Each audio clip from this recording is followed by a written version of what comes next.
now I'm going to introduce our next speaker, which is Alejandra Valles. She is the Chief of Staff and Secretary Treasurer for SEIU, the United Service Workers West. Most recently, Alejandra was one of the lead architects and strategists organizing the Ya Basta, i.e. Enough is Enough campaign to fight the rape of women janitors on night shifts, forging a difficult conversation with labor about gender and sexual violence, and that women's rights are workers' rights. Efforts culminated in a historic week in August 2015, where 18 mothers and daughters fasted, not just to win passage and Governor Brown's signature on the legislation, but also to reclaim their bodies. For some, yes, round of applause for that. For some, the fight for social justice is born late in life. But for Alejandra, watching her father, a construction worker, and her mother, a garment worker, work long hours under difficult working conditions is what set her on this righteous path. So let's give a round of applause for Alejandra Valles.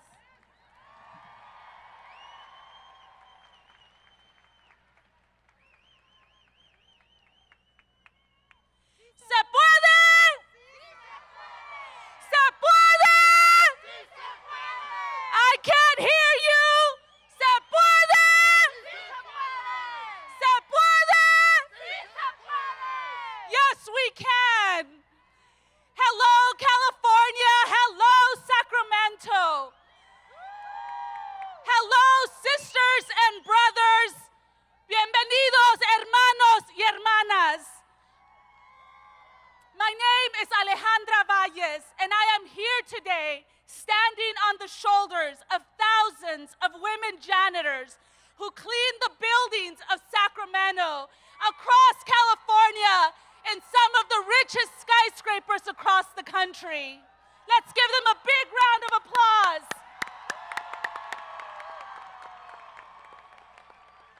One of them is Leticia Soto. Leticia is a janitor and was part of a janitor's women's circle called Promotoras, which means community teacher in English. With her permission, I will read a part of a letter that she wrote to her attacker and that she published and made public for the first time in August of last year during a public campaign to end rape on the night shift. ¿Te acuerdas de mí? Yo soy la mujer invisible. Soy la mujer que violaste hace 9 años aquella noche. Yo soy esa mujer a la que le marcaste el cuerpo con tus golpes, rasguños y mordidas mientras me violabas. Aún camino con las cicatrices de tus mordidas en mis senos. Desde esa noche vivo con una herida en mi alma que no he podido sanar, con un cuerpo que aún respira con el temor de esa noche. Do you remember me? I am the invisible woman. I am the woman that you raped on that night 9 years ago. I am the woman whose body you marked with your punches, your scratches while you were raping me. I still walk through life with scars on my breast where you bit me. Since that night, I have lived with a wound in my soul that has yet to heal, and with a body that still breathes the fear of that night.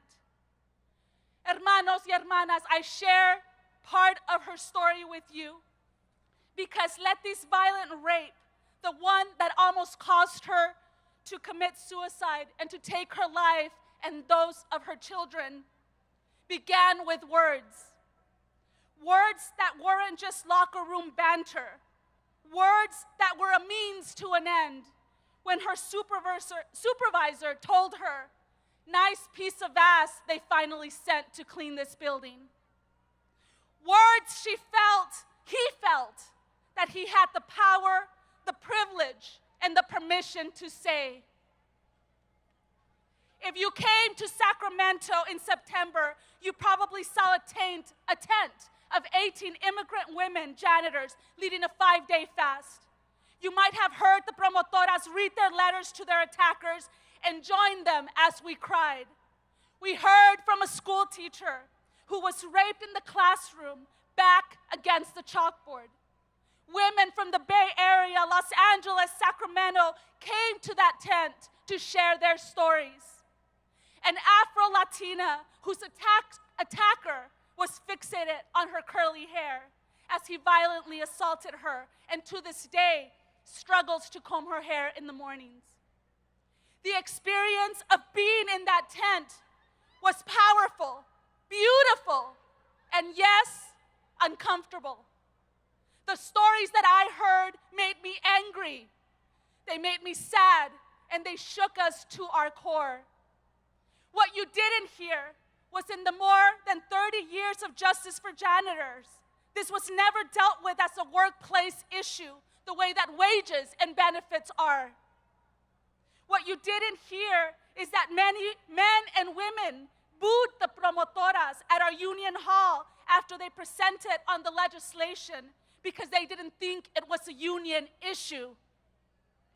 What you haven't heard is about the sperm-filled condoms that male coworkers began leaving in the promotoras' wastebaskets at work with notes saying, "Don't act like you didn't like it." And despite all of this, brothers and sisters, the promotoras stood strong and they kept fighting. And on these very steps, they won. They challenged their union brothers and sisters to make it a top priority in their contract and one that they would strike over. And they marched the streets with signs that said, women's rights are workers' rights, and women's rights are human rights. Women's rights! Women's rights! Are human rights! Women's rights! Are human rights! As a survivor myself, I found myself surrounded with other survivors. My privilege stared right back at me. I, unlike many of them, had reported my crime the night that it happened. I wasn't afraid to go to the police and getting deported. I speak English and was able to give my account without having to wait for another stranger to enter the room, a translator. And I wasn't afraid that I'd lose my job or my ability to provide for my family. And I never worried that I would not make it home that evening. I had gone into this thinking, knowing that we were the same, that we were all survivors. But the promotoras gave me a very powerful gift, an aha moment that transformed me. In this era of Trump, where the highest office is now occupied by someone who is intentional about trying to divide us using race, immigration status, sexual orientation, gender, class, disabilities, saying boys will be boys. Let us learn from the promotoras as I did.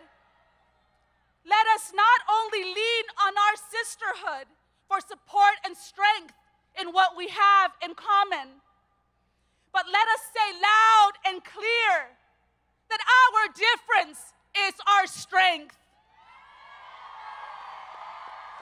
Our difference is our strength. Our difference is our strength.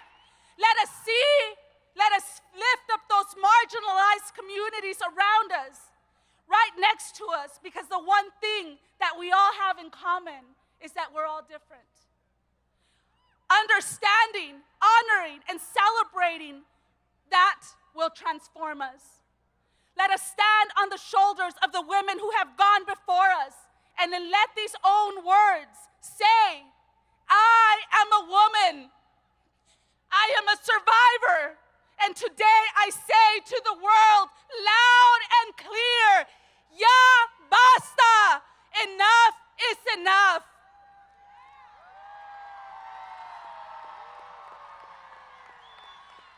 The promotoras stood on these very very same steps with their red handkerchiefs on when they got the news of the signing of the passage of the historic legislation that won more protections to end rape on the night shift.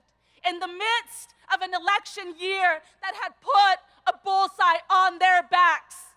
Let us also remember in these moments that our fight, our protest, our sisterhood is as much about healing as it is about winning. So today, Leticia, who started her story telling us that she felt invisible. Leticia, no eres invisible. When I say invisible, you say no more invisible. Invisible. When I say invisible, you say no more invisible. Invisible. Se puede. I can't hear you. Se puede. Se puede. Sí se puede. Sí se puede. Sí se puede. Sí se puede. Sí se puede. Thank you. Gracias.